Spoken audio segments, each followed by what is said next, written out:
One of the ways I like to study the Bible is to notice themes that come up over and over again. For instance, when Jesus says, "The last shall be first and the first shall be last," you say, I see what you did there. There's got to be a name for that. And if you do some research and cannot find a name for it, you make one up.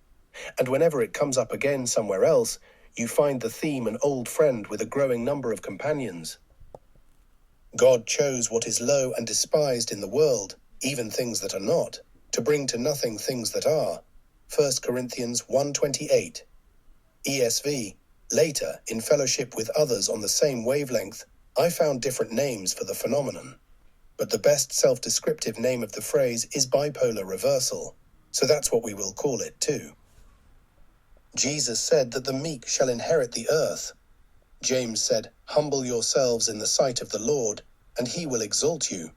Again in James, "Let the lowly brother boast in his exaltation, and the rich in his humiliation. Because like a flower of the grass he will pass away." In short, there are some assertions in Scripture that seem to be disparate to our operable world views. So the last will be first, and the first last. Categorically, it seems that a natural breakdown of the bipolar reversals in Scripture have to do primarily with the sovereignty of God. The first is that he intercedes in stories to lift someone up from a dire situation and bring him into the position of hero. The other examples are where God is controlling conditions that are unavailable to humans to be able to control or to predict or sway the outcome. The mechanism of the bipolar reversal are sometimes a reminder to those who have strayed from the awareness of God and serves to bring them back into a worldview that not only allows for God, but to acknowledge him again as the sovereign of the universe. When God intervenes in a life to add to his own story that is playing out over the arch of history, it can be seen as a sort of a rags to riches story. This elevates them from unknown into the pleasure of being used in the service of God. Another aspect of bipolar reversal are when people who were used for God's purposes, even though they were not intending to comply or to help as a requested. But after being tossed into the waters and the big fish, he eventually complied. Esther is similar to Jonah when she was hesitatingly weighing whether she would help the people of Israel. Mordecai's response to her was, Esther 4:13-14, "Do not think that because you are in the king's house, you alone of all the Jews will escape. For if you remain silent at this time, relief and deliverance for the Jews will arise from another place, but you and your father's family will perish. And who knows but that you have come to your royal position for such a time as this?" Pharaoh. Not all the people who assisted God's purposes and plans were cooperative at first, but Pharaoh is one of the textbook pivoting points when people are discussing the controversial subject of sovereignty and free will. Because Scripture said God hardened his heart. But without figuring it all out, we encounter that yes, he did let the nation of Israel exit Egypt. Cyrus, the king of Persia, who conquered Babylon, famously is named in Scripture by Isaiah the prophet before he is born. And when he comes to power, being impressed by the writing of the prophet that spoke his name, he complied and performed acts of favor toward God's people. We change standards not to suit God, but to please ourselves. When man is given over to this, there is a correction that God sends to make clear that he is sovereign and has established and clarified standards.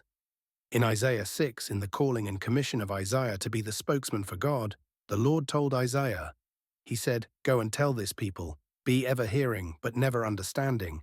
Be ever seeing, but never perceiving. Make the heart of this people calloused, make their ears dull and close their eyes.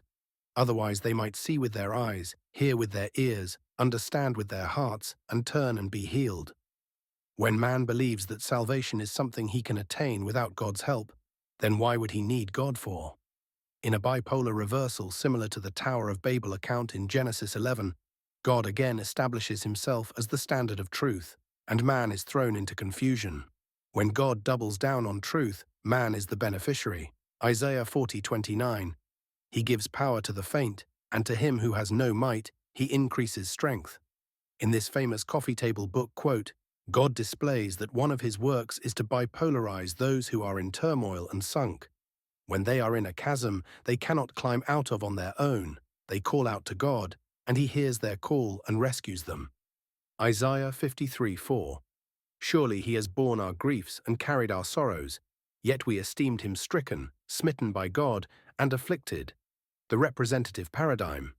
The Messiah takes on the penalties of sin upon himself. This is an unexpected move from the God of the universe, but one that only can drive mankind to thanksgiving and into marvel with the grace that has been given to us in Yeshua. As we move towards the end of the book of Isaiah, we see the outline of the culmination of history ending in God's final word. The resurrection from the dead, the newness of life, the making of all things sad, becoming untrue. Isaiah 61:3 to grant to those who mourn in Zion, to give them a beautiful headdress instead of ashes, the oil of gladness instead of mourning, the garment of praise instead of a faint spirit, that they may be called oaks of righteousness, the planting of the Lord, that he may be glorified, the paradigm of restoring hope. It draws us toward the biggest bipolar reversal of all, the resurrected Messiah. Finally, the last bipolar reversal in the book of Isaiah we will look at is Isaiah 62:12, and they shall be called the holy people, the redeemed of the Lord, and you shall be called sought out, a city not forsaken. The position of those who come to the Messiah are beneficiaries of the greatest twist of the bipolar reversal of God's merciful loving kindness, forgiveness, freedom, and acquittal of sins. The bipolar reversal is an interesting phenomenon. You have been listening to an introduction of the principle of the bipolar reversal, and further, some details of the topic from within the book of Isaiah. The material has been representative and not exhaustive. Thank you for listening, and I pray you have enjoyed this treatment of the bipolar reversal.